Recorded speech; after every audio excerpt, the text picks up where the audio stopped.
Praise lord. ఈరోజు మనము ఈ సంవత్సరం ఆఖరి రోజులో ఉన్నాము.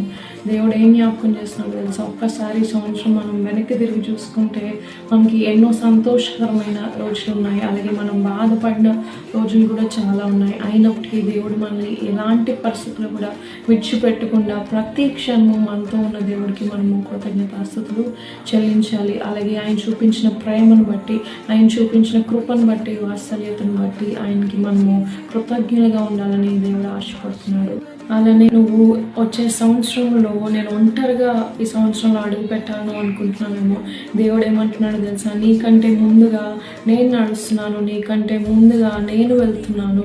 నీకు రావాల్సిన ఆశీర్వాదాలను, నీకు రావాల్సిన అవకాశాలను నేను నీకంటే ముందుగానే నేను ఎరిగి ఉన్నాను అని దేవుడు మనకి జ్ఞాపకం చేస్తున్నాడు.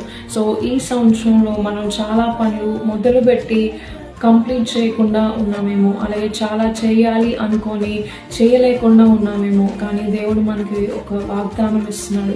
యెషయా 43:19 దేవుడు ఏమంటున్నాడు తెలుసా?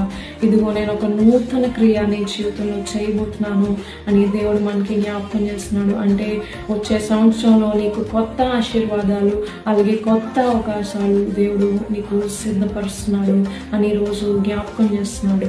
అలానే ఎన్ని సంవత్సరాలు మారినా ఆయన వాగ్దానాలు మారవండి, ఎందుకంటే ఆయన నమ్మదగిన దేవుడు.